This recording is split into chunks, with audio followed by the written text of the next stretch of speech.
Prestasi bulu tangkis Indonesia terpuruk di Piala Thomas. Sistem pembinaan diminta dibenahi.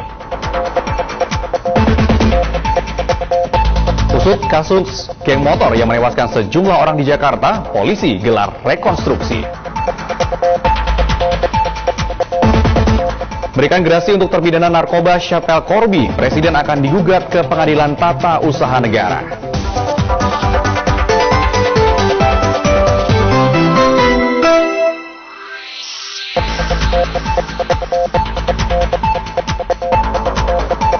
Selamat sore saudara, menemani sore Anda sejumlah informasi aktual, tajam, dan terpercaya telah kami siapkan. Di antaranya Timnas Indonesia Selection yang akan bertanding melawan Inter Milan petang ini. Dan beragam respon dari sejumlah kalangan atas wacana pencalonan Ibu Negara Ani Yudhoyono. Bersama saya Jati Dharma, inilah Liputan 6 Petang selengkapnya.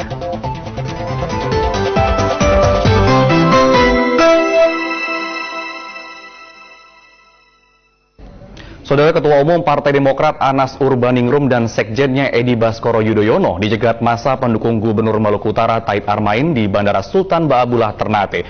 Panasnya suasana membuat keduanya mengamankan diri di bandara sebelum kemudian kembali ke Jakarta. Anas Urbaningrum dan Edi Baskoro Yudhoyono sebenarnya datang untuk membuka musyawarah daerah Partai Demokrat setempat. Akan tetapi belum sempat sampai di tempat acara, keduanya dihadang massa pendukung Taib Armain di bandara. Massa bahkan sampai merangsek hingga ke runway bandara, mengejar Anas dan rombongan DPP Partai Demokrat yang menyertainya. Pendukung Taib Armain menolak kedatangan DPP karena dinilai hanya akan memuluskan langkah lawan politik Taib Armain untuk mendongkelnya. Ketua DPD Partai Demokrat Maluku Utara, Taib Armain, memang menuding ada konspirasi antara pengurus DPP dengan lawan politiknya itu hingga terjadi dualisme musyawarah daerah.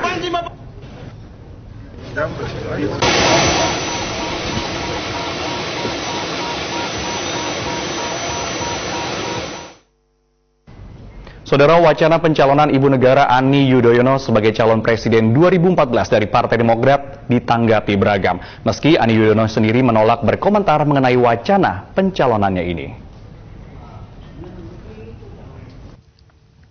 Pemilu 2014 makin dekat. Belum ada figur calon presiden yang kuat dari Partai Demokrat untuk menggantikan Presiden Susilo Bambang Yudhoyono yang telah 2 kali terpilih. Nama sejumlah kader Demokrat bahkan tercoreng kasus dugaan korupsi. Wacana pencalonan Ani Yudhoyono sebagai calon presiden pun digulirkan sejumlah politisi Demokrat. Sebagai petinggi partai PDI Perjuangan yang selama ini mengusung calon presiden wanita, Taufik Kemas masih menanti sikap SBY terkait wacana pencalonan istrinya itu. Saya rasa kita nggak boleh ikut campur itu. Masalah masalah Demokrat betul itu ya. Kita lihat Pak SBY dukung nggak? Sampai sekarang kan. Yang tadi dimaksud itu memang mengarah. Sebelumnya, Presiden Yudhoyono yang juga Ketua Dewan Pembina Partai Demokrat memang pernah menegaskan keluarganya tidak akan maju sebagai capres. Istri dan anak-anak saya juga tidak akan mencalonkan Presiden 2014. Beberapa hari lalu, Ibu Negara Ani Yudhoyono juga menolak berkomentar soal wacana pencalonan dirinya itu. No komen gitu. Saya kira nggak tepat waktunya bertanya-tanya seperti itu. Kalau apresiasi dari masyarakat, barangkali bisa Mas nanti tanyakan sendiri kepada mereka-mereka yang ada di sekitar rumah pintar itu. Pencalonan penerus dari kalangan keluarga bukan hal baru di Indonesia. Dari manapun calon yang maju diharapkan tidak hanya demi kemenangan partai semata. Yang penting dia bisa memimpin. Dari mananya, sumbernya bervariasi. Tapi pastikan bahwa yang dimunculkan oleh partai bukan semata-mata untuk memenangkan kursi. Menurut Anies Baswedan, yang penting janji politik pada rakyat bisa ditepati. Debbie Grace dan Agus Woto melaporkan dari Jakarta.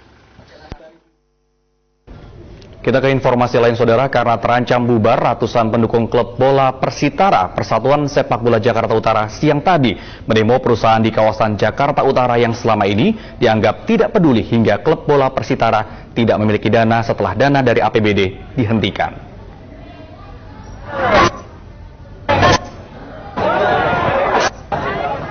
Putus asa, klub kesayangannya menuju kebangkrutan karena tidak ada lagi dana operasional. Ratusan pecinta bola Persitara Persatuan Sepak Bola Jakarta Utara siang tadi mendemo beberapa perusahaan di Jakarta Utara yang dianggap tidak peduli dengan Persitara. Sejak tidak mendapatkan lagi dana dari APBD, praktis kegiatan Persitara terus menurun, bahkan sudah 3 bulan gaji pemain Persitara tidak dibayar, karena tidak ada sumber dana untuk membiayai kegiatan Persitara. Karena terancam bubar, ratusan pecinta Persitara ini meminta perusahaan di sekitar Jakarta Utara untuk ikut membantu pendanaan.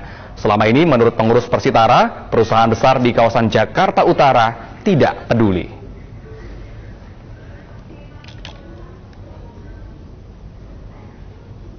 Kita ke Papua, saudara. Kota Ilaga, ibu kota Kabupaten Puncak, Provinsi Papua, kini bagai kota hantu. Tak ada aktivitas pemerintahan, pendidikan maupun ekonomi, menyusul pertikaian terkait pemilu kada yang telah memakan korban jiwa 47 orang sejak Agustus tahun lalu. Beginilah suasana kota Ilaga, Kabupaten Puncak, Papua. Perang berkepanjangan sejak Agustus 2011 telah menewaskan 47 orang. Selain itu, ketakutan membuat Ilaga bagai kota hantu. Semua aktivitas pemerintahan, ekonomi, dan pendidikan lumpuh total. Hanya 2 kelompok yang bertikai saja yang terlihat di setiap sudut jalan memegang berbagai senjata tradisional mereka untuk mengantisipasi serangan dari pihak lawan.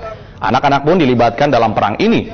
Pejabat bupati mengaku telah memerintahkan semua pegawainya untuk menjalankan tugas namun tak diindahkan. Pemerintah juga telah membentuk tim perdamaian yang memediasi kedua kelompok.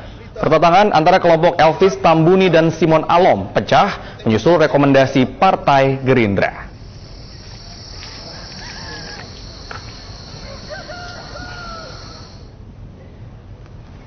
Guna mengusut tuntas peristiwa kasus geng motor di Jakarta beberapa waktu lalu, Kepolisian Jakarta Utara pagi tadi menggelar rekonstruksi. 3 tersangka dan 4 saksi dihadirkan dalam rekonstruksi yang berisi 24 adegan. Rekonstruksi digelar di Jalan Benyamin Sueb, Pademangan, Jakarta Utara. 3 orang yang sudah ditetapkan sebagai tersangka, MC, AK, dan AS, dihadirkan dalam rekonstruksi ini. Sebanyak 4 saksi juga hadir untuk memperagakan 24 adegan, yang dimulai dari senggolan antara mobil Avanza dengan sebuah truk di Jalan Benyamin Sueb. Kejadian inilah yang kemudian memicu provokasi massa, yang ketika itu berada di lokasi kejadian hingga membuat Kelasi Arifin meninggal dunia. Rekonstruksi berjalan sekitar 2 jam dan diharapkan bisa mengungkap kasus pembunuhan akibat aksi massa. Mulai adanya serempetan antara mobil Avanza dan kontainer, selanjutnya masing-masing pelaku mempunyai peran dan masing-masing ada yang menyetop kendaraan. Akibat daripada menyetop kendaraan itu ada ketersinggungan antara korban dengan salah satu pelaku, sehingga diprovokasi oleh salah satu PSK atas nama PS, sehingga masyarakat yang ada di sekitar tempat kejadian terprovokasi. Kasus tewasnya Kelasi Arifin inilah yang kemudian memicu aksi geng motor yang lebih luas 13 April lalu. Sehari usai tewasnya Kelasi Arifin, tiba-tiba sekitar 200 orang menggunakan motor dan berpita kuning menyisir sejumlah tempat di Jakarta. Awalnya, geng motor ini melakukan serangan di sekitar Pelabuhan Tanjung Priok dan sempat merusak Mapolsek Metro Tanjung Priok. Mereka kemudian bergerak ke 7-Eleven di Jalan Salemba, Jakarta Pusat. Sejumlah orang ini pun kocar-kacir dianiaya geng pita kuning. Terakhir mereka menyisir sejumlah orang di Jalan Pramuka, Jakarta Pusat. Dalam kasus ini seorang warga tewas dan sejumlah motor rusak terbakar. Dedan Yulianes melaporkan dari Jakarta.